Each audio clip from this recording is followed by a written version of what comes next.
Peace of mind is truly the best vacation you'll ever have, and it's always found in between stillness and gratitude. You don't have to look for entertainment or a place to give you that peace. You can be your own oasis. Welcome back to episode 3 of Unbothered. Today is going to be a shorter episode than usual, but it's one that is necessary in order for us to continue to evolve to being healthily unbothered. This week has been a long and interesting week, to say the least, but I can't wait to share the reasoning as to why I chose the topic that we're going to talk about today. Before we get started, before I go into the explanation of why I chose today's topic, you know we like to pair our conversations with beverages around here. But today calls for a cup of coffee. I do my coffee a little bit differently than the average person. So I usually choose a coffee from Ethiopia, which is my favorite region. But today is a blend from different areas within Latin America. The coffee's called Mother Tongue. I usually choose coffees that have been roasted recently. So I choose a local coffee shop that roasts themselves. And it's kind of like meditation to me. I take those freshly ground coffee beans and I hand grind them. And then I usually do a pour over, which a pour over is exactly what it sounds like. You're pouring hot water over those freshly ground coffee beans. So I need something to kind of pick me up, something to make me feel a bit more lively because it's been a long week. And let's sip a cup of coffee and start this conversation. Oh man. Oh man. Whew. If I had to explain what this tastes like, it would be creme brûlée meets dark chocolate. And no, I didn't just come up with that on my own. It's definitely on the label of the Mother Tongue coffee.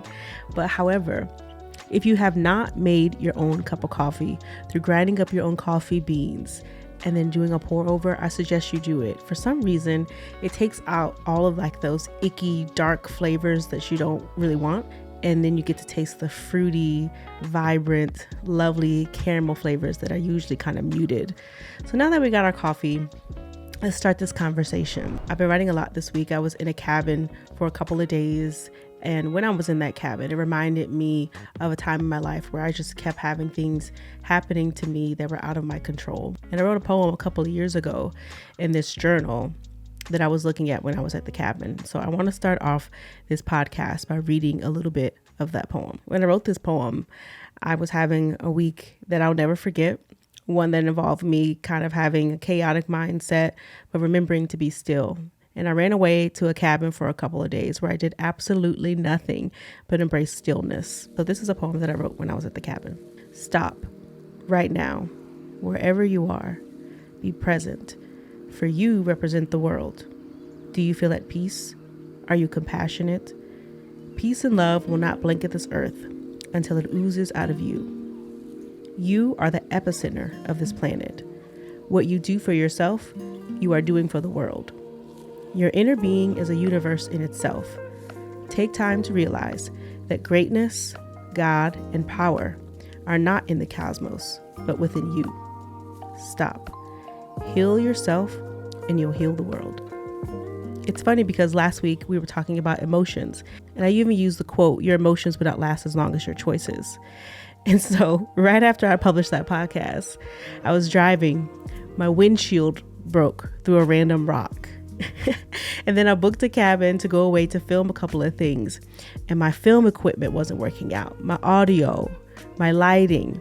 And then even when I was trying to film outside amongst the trees, it was raining. It was so many things that were just going wrong. And it kind of forced me to be still and remind myself, even when things don't go as planned, sometimes we focus more on doing than we do on being. Surrendering to being more than doing is one of the best decisions you'll ever make.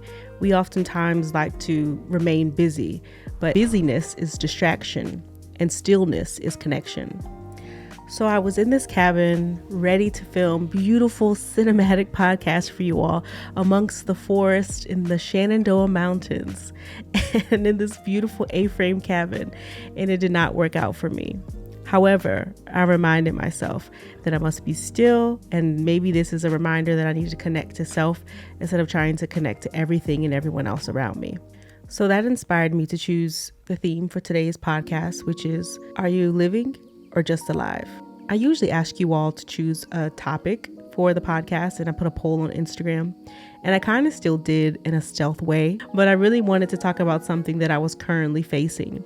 And because this is the midway point for our 6-week podcast, I kind of wanted to choose something that not only spoke to me, but something that I believe you all would benefit from as well. So I was in the Shenandoah Mountains, and it's funny because nature has a remarkable way of making you be still. It has a remarkable way of forcing you to be present, whether the Wi-Fi is shoddy, whether you're just enamored by the beautiful trees, the incredible sunlight, the serenity of open spaces and fresh mountain air. It kind of forces you to slow down, breathe, and remember who you are, like beyond the digital facade that we're all constantly putting out into the world and consuming on a daily basis. And so something about nature, you can't curate it like you can everything else in the world. It has its uncontrollable factors. There's no algorithm, and we cannot adapt nature, but we have to adapt to nature. And when that happens, the stillness forces us to disconnect in order to reconnect. And some of you all are probably like, nature definitely doesn't do that for me. But I will say that there's something about being surrounded by majestic mountains, incredible rivers and streams, and being in wide open spaces that kind of reminds you of what's really important. You have inspiring thoughts that maybe you wouldn't have had before. You're forced to really pay attention with all of your senses. And although I love being in nature, what being in nature has taught me is that I can access that same feeling that I feel when I'm amongst the trees or amongst the mountains or even on the beach, wherever I am. But that involves me really focusing on connecting with self, especially in a time where we're obsessed with consumption and constantly downloading new information, whether it's from social media, entertainment, books even, and even this podcast.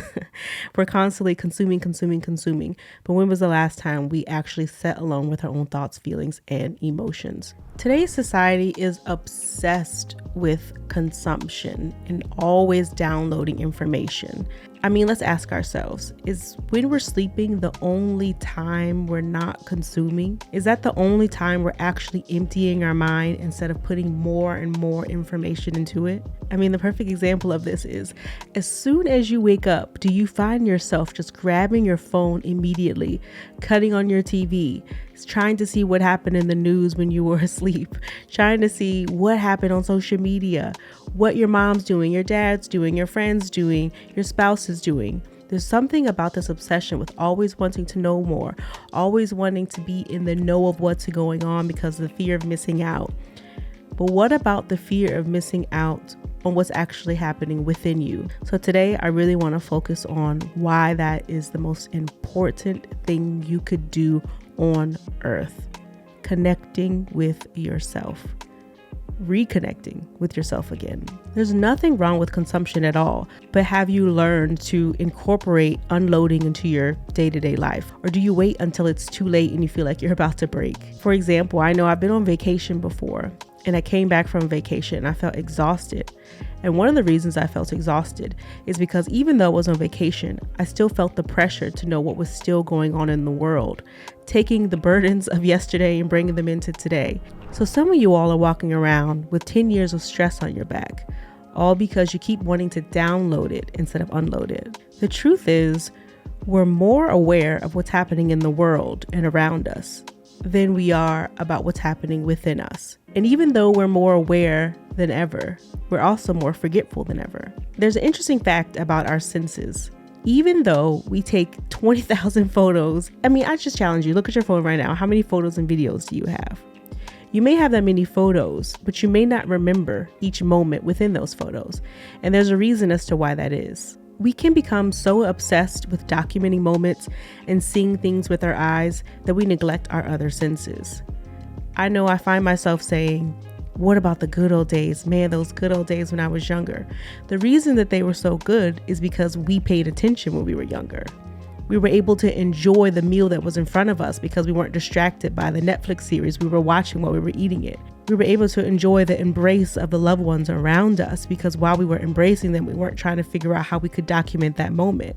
We were fully present with all of our senses. more than ever, we're seeing the world, but we're not experiencing it by really being mindful and present in each moment.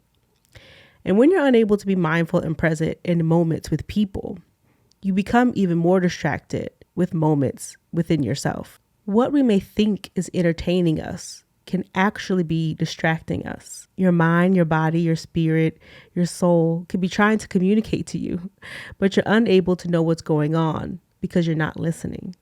We're kind of connected to everything and everyone except for ourselves. And sometimes I just want to comment on a lot of my friends' statuses when they're posting how they feel. And I just want to tell them, get off the internet. You're consuming the things that are making you feel even worse about yourself, worse about your relationships.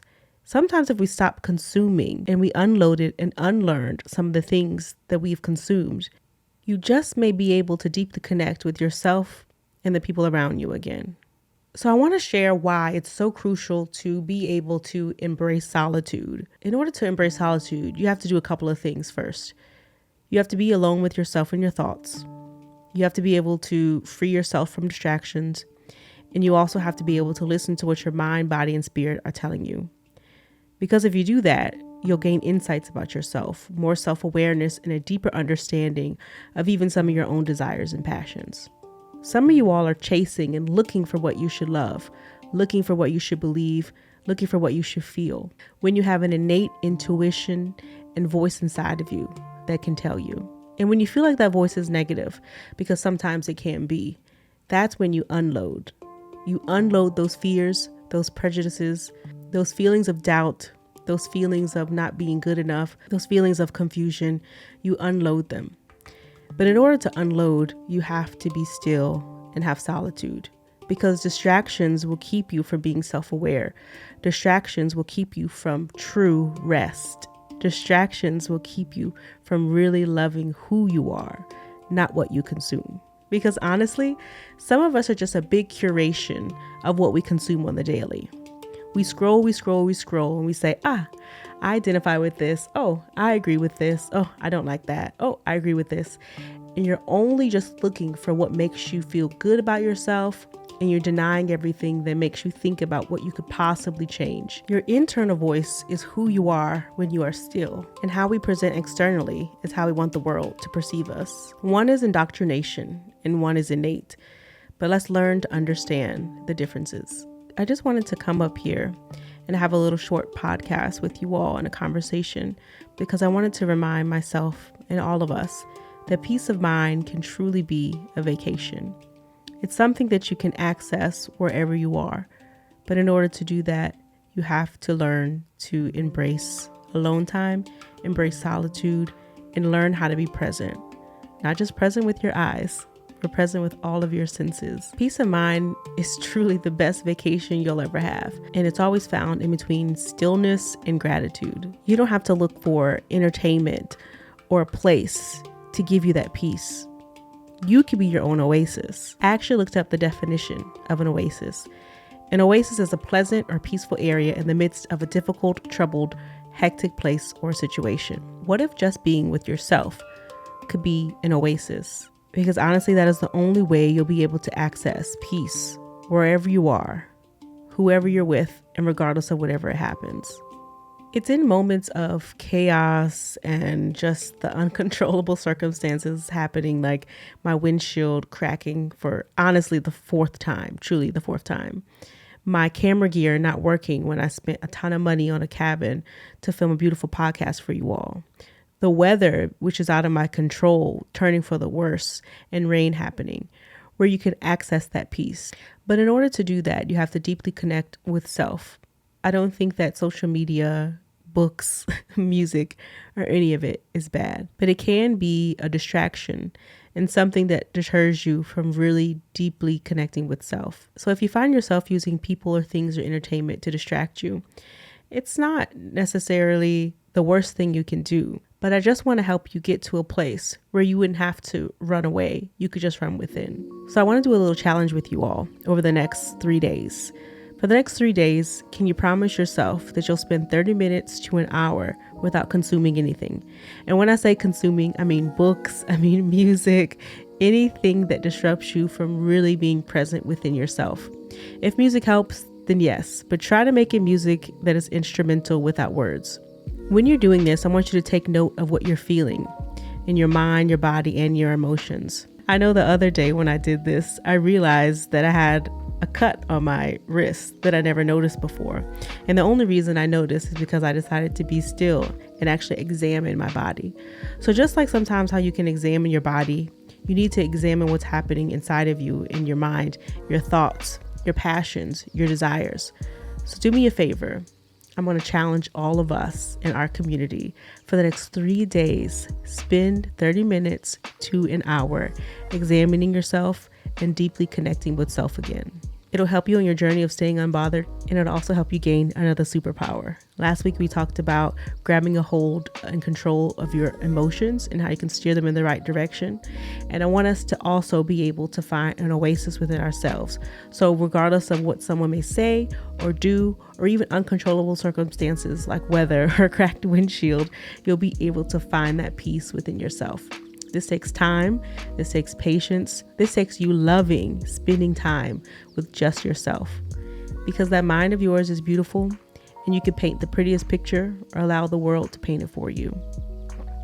So yes, this podcast was short and sweet, but I just wanted to come up here to remind us all that embracing solitude is one of the key factors in order to live an abundant life, and in order to not just be alive, but to truly live.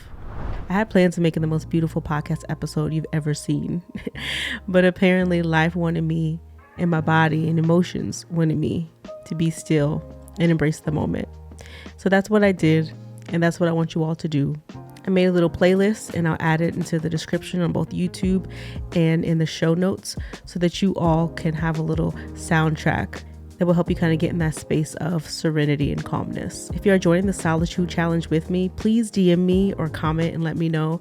I'd love to know who's going to participate. I'll post stories and updates to let you all know how I'm doing. And I'm excited for us to disconnect, to reconnect, and unload and not just download. I think this is going to be beneficial for all of us. Have a beautiful week filled with stillness and embrace solitude. I love you all, and I'll see you next week. Let's stay unbothered.